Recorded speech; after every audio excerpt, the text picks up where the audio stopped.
Have you ever wondered what really happens behind the quiet doors of a nursing home? Not just the routines, but the life lessons waiting to be discovered there.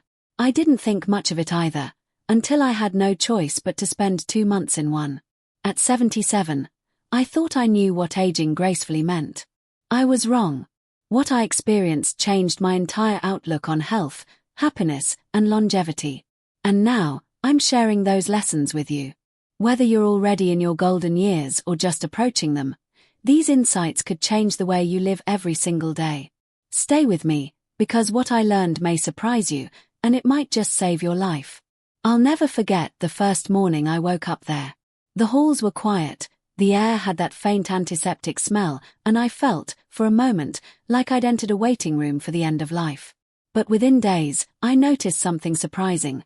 There were people there who were not just alive, but thriving. While many spent their days seated, passive, and dependent, there were a few who radiated something different: energy, mobility, even joy. And when I asked them what made the difference, the answer was consistent: movement. Not marathons. Not gym sessions. Just consistent, intentional movement. One man, 91 years old, walked the halls every morning before breakfast. Another did seated stretches and balance exercises with a resistance band she kept tied to her chair. The healthiest among them weren't necessarily the ones who looked the youngest, they were the ones who moved the most. Studies back this up. A 2023 meta-analysis from the Journal of Geriatric Medicine showed that seniors who engage in at least 30 minutes of light physical activity daily reduce their risk of cognitive decline by over 45%. And it's not just about preventing Alzheimer's. Physical activity boosts circulation, improves joint health, and even helps regulate mood by increasing serotonin and dopamine. I saw firsthand that those who walked more had fewer falls, quicker recoveries from illness, and, this shocked me the most, less medication. It turns out movement acts like a natural prescription for inflammation, digestion, and blood sugar control. One nurse told me about a resident who was able to halve her insulin dosage after just 8 weeks of consistent walking and chair yoga. And it wasn't just the body that benefited, the mind did too. Moving releases endorphins, which naturally reduce pain and improve mental clarity. One woman told me her daily dance session helped her remember her grandkids' names again after months of forgetfulness. And it didn't take fancy routines. Sometimes it was just walking to lunch instead of taking a wheelchair, or choosing to do gentle arm circles during TV commercials. The key was consistency over intensity. You don't need to be an athlete to age well, you just need to move often. I learned that sitting for hours on end isn't just unproductive, it's actively harmful. Extended sedentary time is now considered as dangerous as smoking in older adults, contributing to cardiovascular disease, muscle atrophy, and early mortality. One physical therapist told me bluntly, "The chair is your enemy if you let it be your home." And that stuck with me. That's why I started doing standing stretches while brushing my teeth. I took a few extra laps around the garden, even when my knees complained. I started lifting light objects while watching the evening news, just to remind my muscles they still mattered.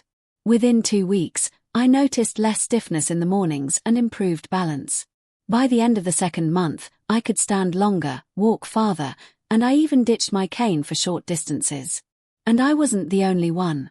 The difference in quality of life between the movers and the sitters was astonishing. The walkers had brighter eyes, stronger voices, and fewer medical crises. Movement wasn't just exercise. It was freedom. It was dignity. It was health.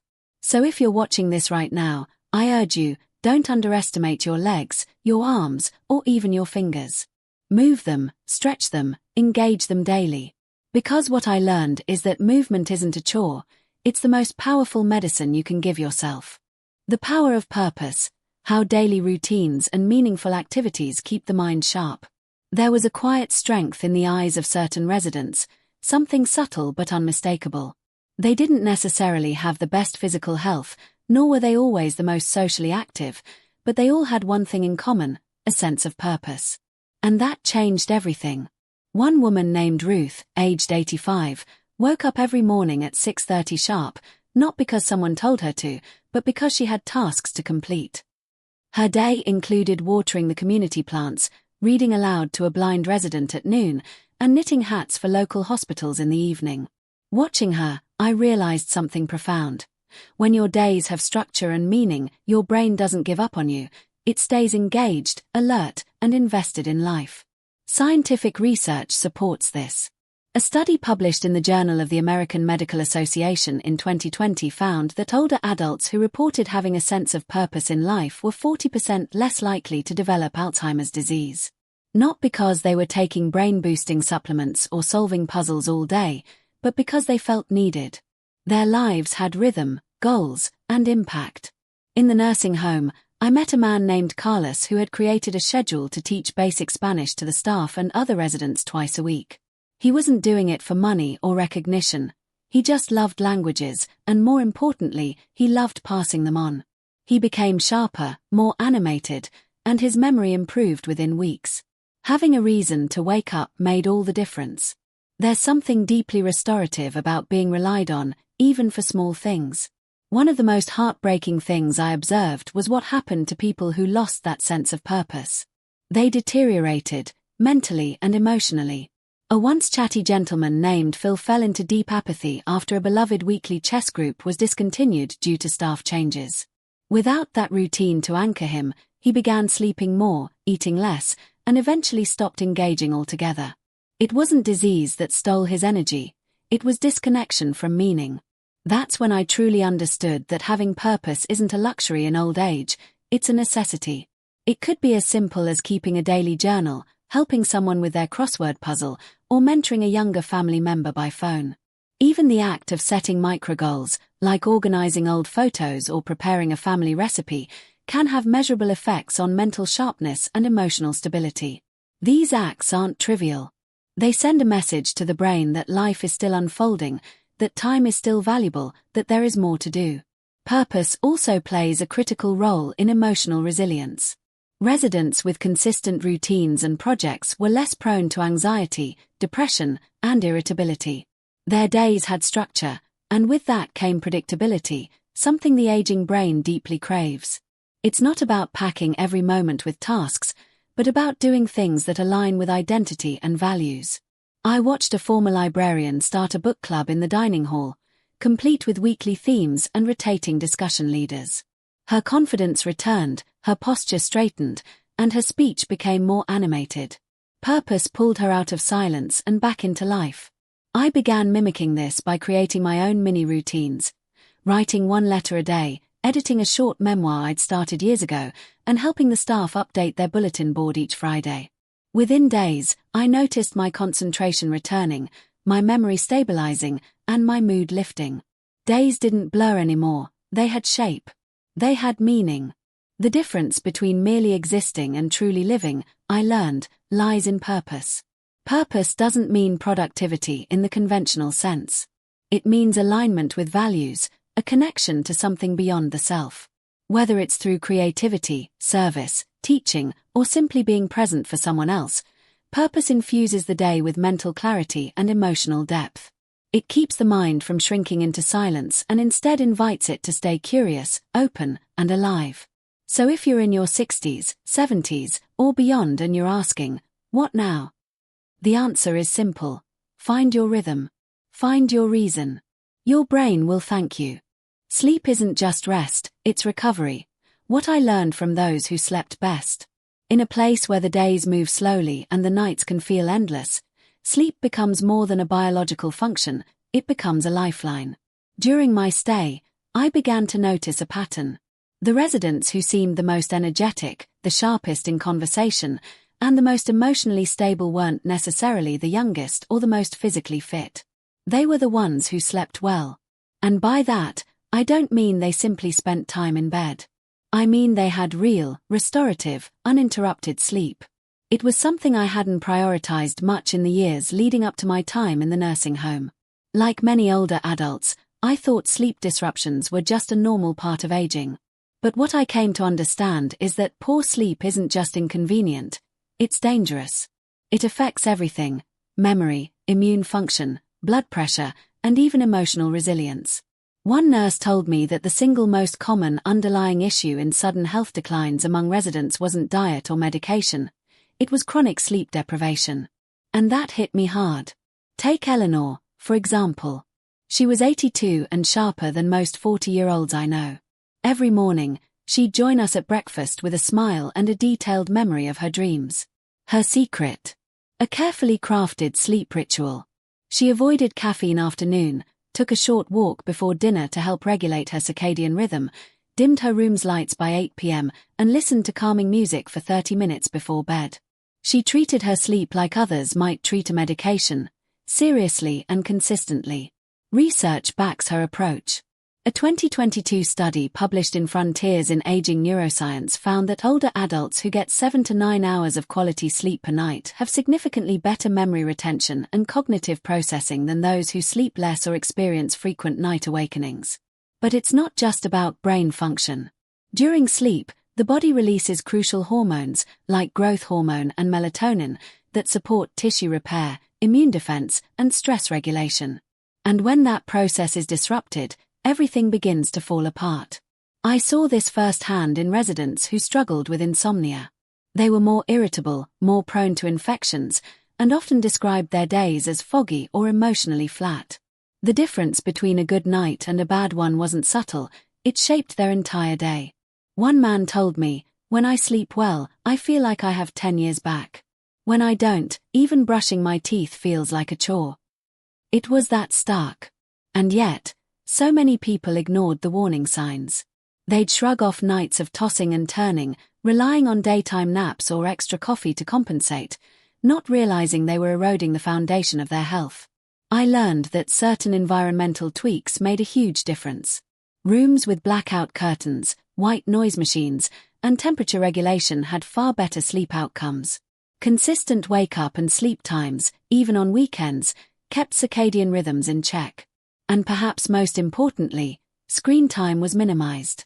Blue light exposure from phones or TVs before bed significantly delays the release of melatonin, making it harder to fall asleep and harder to stay asleep. That's why some of the most well-rested residents were those who embraced books, conversation, or gentle music before bed instead of screens. I took those lessons to heart. I began tracking my sleep, setting alarms not just for waking up but for winding down. I started using lavender oil to calm my senses and cut out television after 7 p.m. Within 10 days, I was waking up without an alarm. I felt less anxious, more present, and even noticed my blood pressure readings improve. That's when I realized sleep wasn't a break from life, it was an essential part of living well. Many think that rest is passive, but in truth, it's one of the most active states of repair the body enters. In deep sleep, your brain clears out toxins, your heart rate slows, and your muscles heal. This is especially important for seniors, whose bodies need extra time to repair and whose minds crave stability and routine. When that's interrupted night after night, the toll accumulates rapidly. It's why falls increase, why confusion sets in faster, and why chronic conditions worsen over time.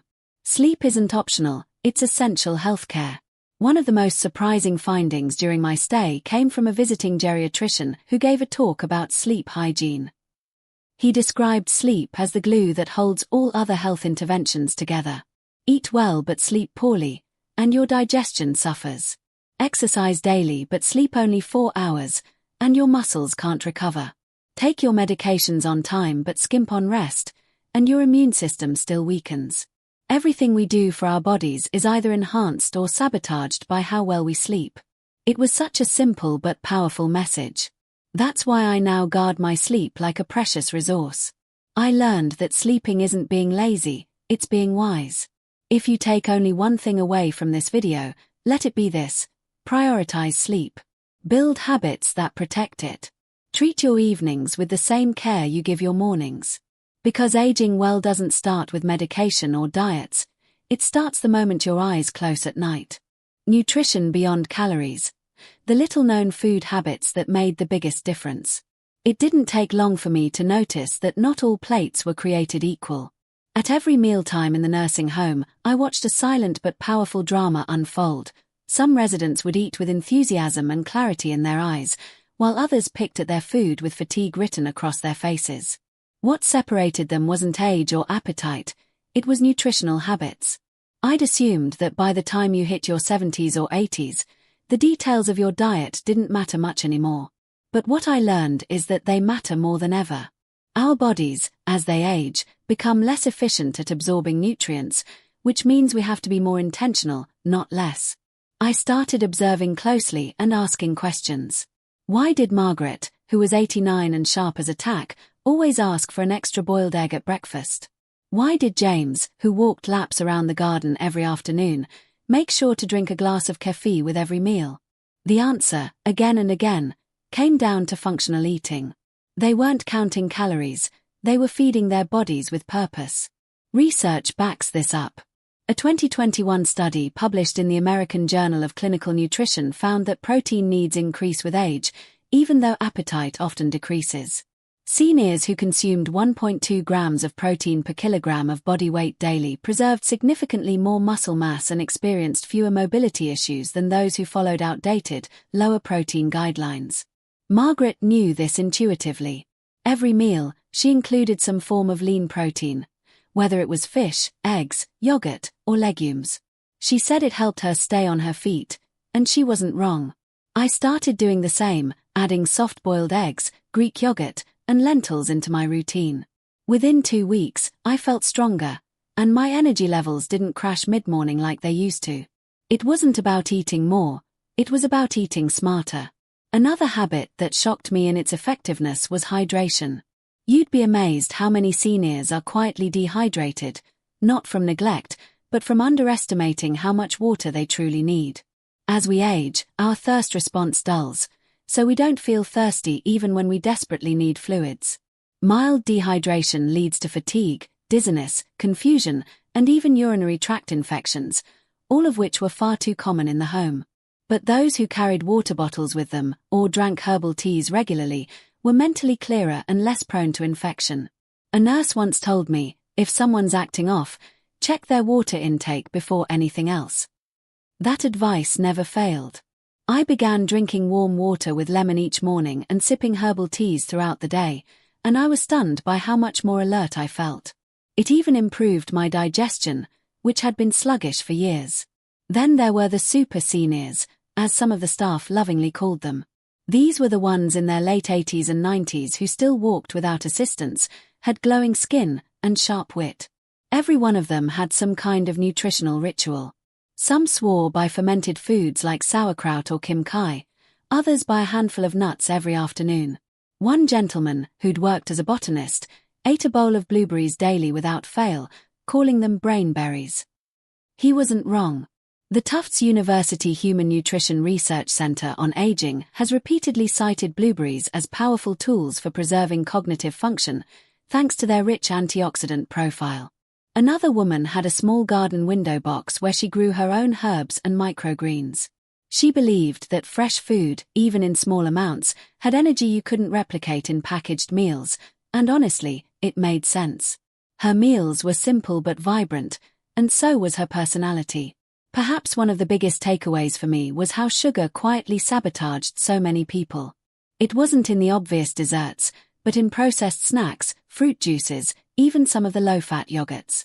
The more sugar someone consumed, the more I noticed mood swings, lethargy, and inflammation flare-ups. Several residents who eliminated refined sugar from their diet reported fewer joint pains, better sleep, and improved focus.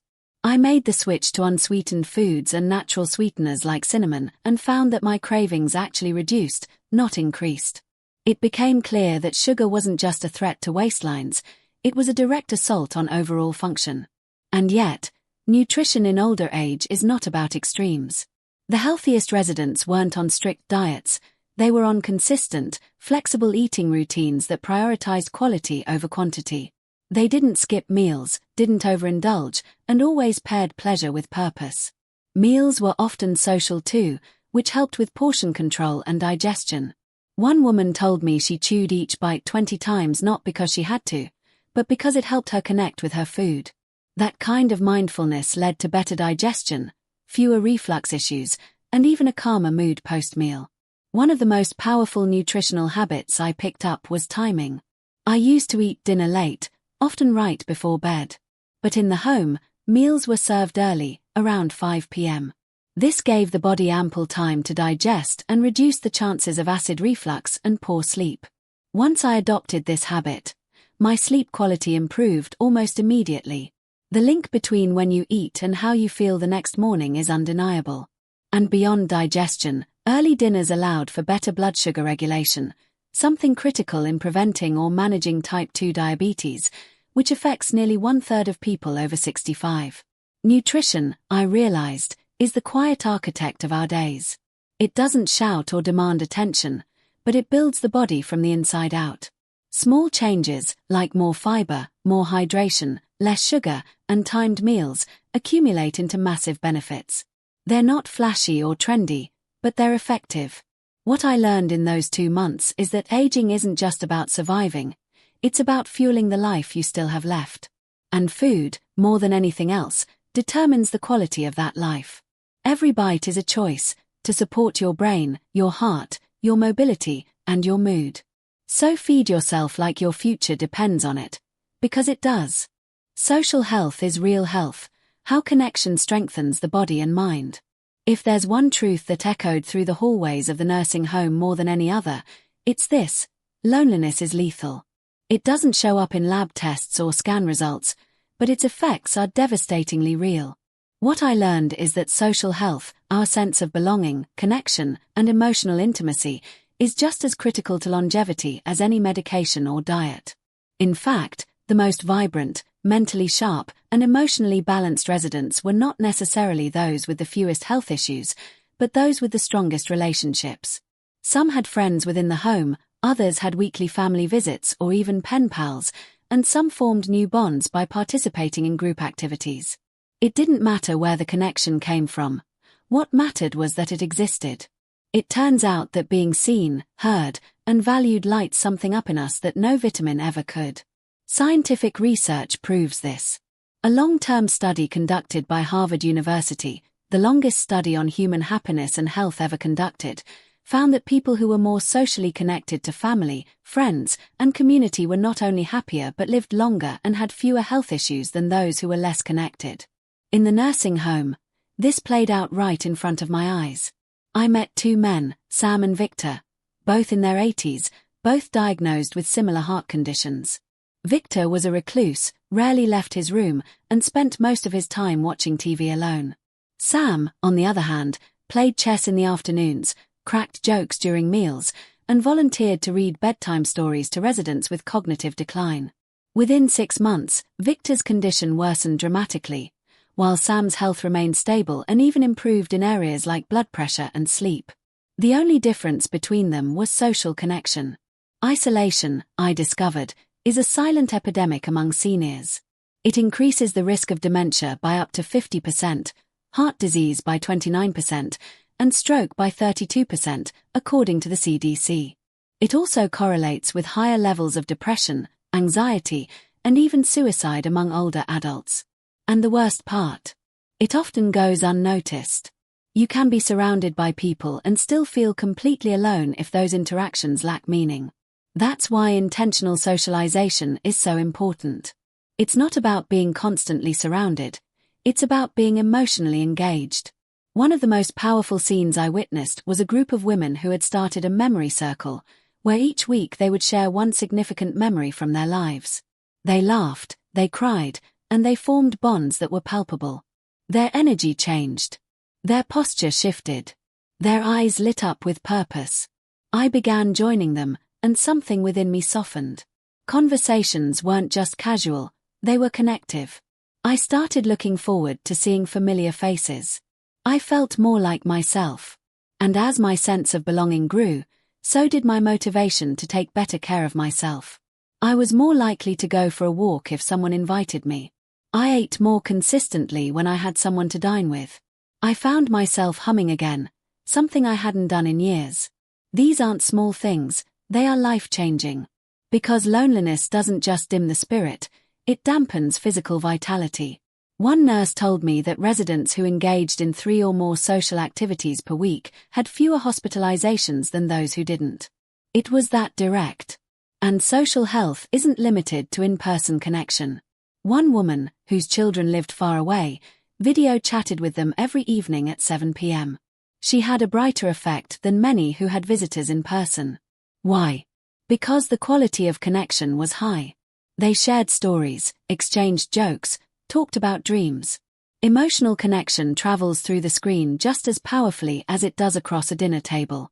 The point is not where or how you connect, it's that you do. Even small daily interactions, a warm hello, a shared newspaper, a quick game of cards, have cumulative effects on emotional resilience. They remind you that you matter, that you are not forgotten, and that your life is still intertwined with others in meaningful ways. What surprised me most was how much giving socially impacted health. It wasn't just receiving love or attention that made the difference, it was offering it. Those who volunteered, even in small ways, had the greatest improvements in mood and cognitive engagement. Helping others gave them a sense of purpose and control, two things that are often stripped away in institutional settings. I began pushing myself to do the same, walking a slower resident to lunch, helping organize birthday cards, or simply listening when someone needed to talk. These acts weren't just good for the community, they were therapeutic for me. Social health, I realized, isn't a luxury, it's survival. And it's something we have to fight to protect as we age. Modern society often isolates the elderly, intentionally or unintentionally, and the cost is immeasurable. If you're a senior watching this, or you love someone who is, make connection a priority. Call a friend, join a group, start a book club, talk to your neighbor, or reach out to someone you haven't spoken to in years. Don't wait for others to initiate. Be the one who reaches out. Because every handshake, every laugh, every shared meal isn't just pleasant, it's healing. The heart, the brain, and even the immune system respond to love, to inclusion, and to emotional safety. So seek it out. Because social health is real health, and without it, everything else, nutrition, sleep, movement, falls short of its full potential. Don't wait for a crisis. Why proactive health monitoring was the game changer for longevity. One of the most unsettling truths I uncovered during my 2-month stay was how often health problems were allowed to grow quietly until they exploded into full-blown emergencies. I saw it happen repeatedly. Residents who seemed fine on Monday were hospitalized by Thursday, not because of sudden events but because warning signs were missed, ignored, or dismissed as just aging. The real difference between those who bounced back from setbacks and those who never fully recovered often came down to proactive care. The healthiest, most independent residents had one thing in common. They didn't wait until something was wrong to start paying attention to their health. They tracked their numbers, stayed informed, and caught the small shifts before they turned into major problems. And that mindset, of staying ahead of illness rather than reacting to it, was often what made all the difference. Take blood pressure, for example. A silent force that wreaks havoc behind the scenes if left unmanaged. I watched a woman named Sylvia take her own readings every morning before breakfast. She kept a simple journal by her bed, noting the numbers with the kind of discipline most reserved for medications. When one reading seemed off, she immediately informed the nursing staff, who adjusted her medication before any symptoms even surfaced. Contrast that with a man down the hall who had skipped monitoring for weeks, only to collapse in the cafeteria from a hypertensive episode. Sylvia was 90 and still walking unassisted. The other man ended up bedridden for weeks. It wasn't luck, it was strategy. And it extended beyond blood pressure. Residents who tracked their weight, hydration, sleep, blood sugar, and even mood had noticeably better outcomes across the board. They knew when to speak up, when to ask questions, and when to push for second opinions. They weren't just patients, they were partners in their own health. The importance of catching things early cannot be overstated. A 2022 study published in The Lancet Healthy Longevity found that seniors who engaged in regular self-monitoring and received quarterly preventive screenings reduced their risk of hospitalization by 37% and extended their healthy life expectancy by an average of 2.1 years. These numbers don't lie. In the nursing home, I watched as those who participated in monthly wellness check-ins had fewer infections, better controlled chronic conditions, and improved mental health. They were also less reliant on emergency care, which often comes with disorienting transitions, emotional trauma, and added physical stress. One nurse put it plainly, the healthiest residents here aren't the ones with no issues, they're the ones who refuse to let small issues grow. Being proactive doesn't mean living in fear. It means embracing awareness. I learned to take stock of how my body felt each morning. Was I more tired than usual? Was I forgetting things more often? Did I feel unusually thirsty or bloated or short of breath? These microchecks became a kind of ritual, a way to reconnect with my body and recognize when something needed attention. One of the staff introduced me to the concept of body literacy, the ability to interpret your body's signals and respond accordingly. It's a skill, and like any skill, it improves with practice. The earlier you catch dehydration, the sooner you can correct it. The quicker you notice a change in your gait, the faster you can address potential mobility issues. It's not about overanalyzing, it's about respecting the messages your body sends you. I also saw how valuable it was to ask questions and stay informed. Residents who knew what their medications did, why they were taking them, and what side effects to watch for were far better at navigating changes and communicating with doctors. I began reading more about my own prescriptions, asking nurses to explain lab results, and keeping a folder with my key medical documents. I even created a health cheat sheet with my allergies, medications, emergency contacts, and past surgeries. It made me feel prepared, empowered, and respected when speaking to healthcare providers. One woman who did the same told me, "Doctors take me more seriously when I show them I take myself seriously." That sentence stayed with me. It reminded me that we train others how to care for us by how we care for ourselves. Technology played a surprising role, too. While some residents were skeptical at first, those who embraced wearable devices, like smartwatches that track heart rate and movement, gained incredible insights.